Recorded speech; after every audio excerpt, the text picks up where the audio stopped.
a ideia de trabalhar com o GAMP, com o projeto da identidade visual do GAMP como uma disciplina, ou como um projeto de disciplina, surgiu da nossa intenção lá de trás, quando a gente começou o GAMP, de fazer com que os acadêmicos assumissem, participassem mais ativamente do processo.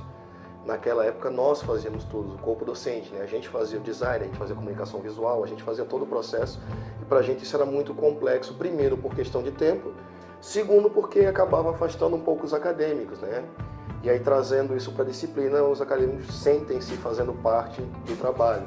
Bom, o nosso tema do GAMP foi Design para Transformar, e nós escolhemos ele porque a nossa equipe trabalha sempre com novas tecnologias e agências e coisas assim, e sempre estamos diante de projetos como Uber e Netflix e outros serviços que transformam a vida das pessoas e como elas consomem mídias e outros tipos de entretenimento.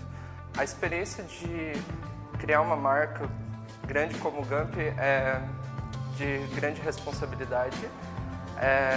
Muitas das vezes a gente ficava perdido, mas foi bom para aprender como deveria acontecer. A gente teve que correr atrás bastante de história do GAMP, muitas entrevistas, ver o que ele estava pecando nos outros anos e o que ele precisava para este ano.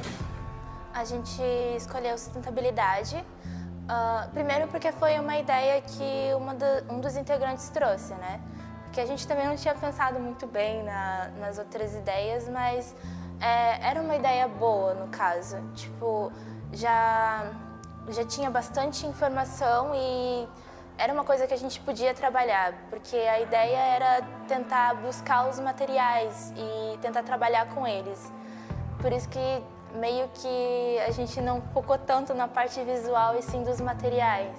Foi, de certo modo, complexo a experiência por ser tecnicamente pouco tempo, mas foi um desafio positivo que a gente pôde pesquisar e poder desenvolver um bom resultado em relação aos materiais, que foi o que a gente mais focou. Então, o tema da minha equipe foi o design vintage. A gente se baseou nele aí, na década ali de 50 a 80, né? E a gente escolheu ele por causa a gente foi feita uma pesquisa, né? Esse trabalho envolveu muitas pesquisas, na verdade, né? E a gente correu bastante atrás de o que primeiramente era o GAMP, qual que era a essência dele, e a gente viu que ele seguia meio que uma linearidade, sabe? O primeiro foi o do circo, e o segundo foi o design retrô lá, e a gente viu que meio que seguia uma linha visual. A gente quis talvez meio que continuar utilizando essa linha visual, talvez para caracterizar ele de uma forma, né? E a experiência que a gente teve ali, foi desafiadora, na verdade, né? Porque era um tempo limitado, assim, né? Era uma programação limitada e você tinha que seguir passos para até chegar à conclusão do projeto e trazer um projeto bem elaborado, um projeto que trouxesse também, identificasse o evento, que fizesse as pessoas se identificassem. Então foi desafiador, assim. E aí nesse ano a gente trouxe de novo, eu agreguei algumas outras coisas, modifiquei um pouco a forma de conduzir a disciplina, a forma das explanações em sala de aula, das aulas expositivas, mudei um pouquinho o formato do texto, mas também tivemos um resultado excelente, né? Assim como no ano passado, todas as propostas foram colocadas numa plataforma digital e os professores do corpo docente receberam um link para poder fazer uma pontuação. Os 3 melhores foram para uma comissão de professores e essa comissão de professores, usando critérios, além dos critérios de design, também os critérios de envolvimento dos alunos, a dedicação desses alunos, a participação em sala de aula, a gente fez a escolha das equipes vencedoras. Para a gente era muito importante que fossem acadêmicos, que a gente pudesse confiar na condução do processo para não haver problemas, percalços mais adiante, né? Então a gente levou isso muito em consideração. Quando a gente decidiu o design brasileiro, a gente estava mais pensando nesse lado de que para incentivar mais a busca sobre o próprio design brasileiro, que não é muito conhecido. Até mesmo na faculdade a gente vai ter aula, quando a gente pouco estuda sobre o design brasileiro, é mais sobre a história. Aí a gente também queria forçar bastante esse lado, e quando a gente assimilou junto com a Tropicalia, a gente achou que ia quebrar bastante parâmetros. É um projeto bem grande, então exige bastante responsabilidade. É um pouco complexo o trabalho em grupo, por você trabalha em grupo, a gente sabe disso. Mas é uma experiência bem interessante, né? A gente sai com uma outra cabeça de como começou o ano para agora que terminou. Para a identidade visual do GAMP 2017, a gente escolheu como tema o design que você não vê.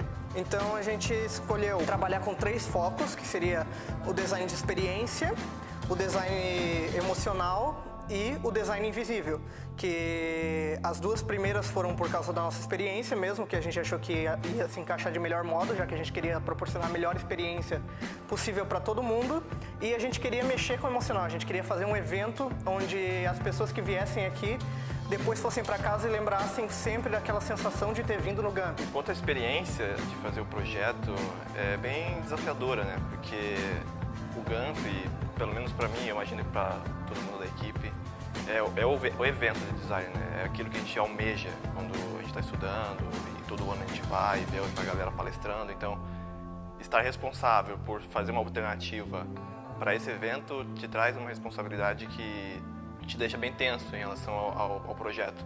Mas, no todo, foi bem interessante de fazer, tanta parte, porque ele te deixa bem próximo do que o mercado hoje estaria fazendo, né? Porque antes a identidade chegou a ser feita por agências, então agora são os alunos que estão fazendo, só que com uma metodologia bem próxima do que uma agência faria.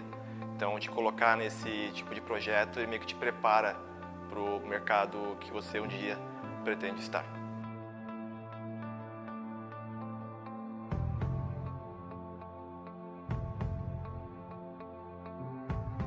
O nosso tema fala sobre o design brasileiro, focando no estilo vernacular, né? Que são coisas feitas à mão.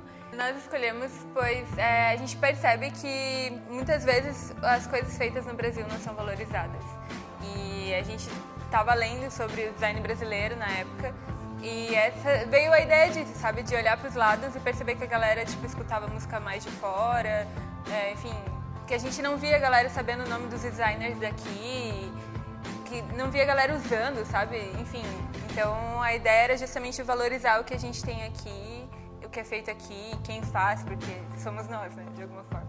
Foi e tem sido uma experiência muito legal, bem trabalhosa, né?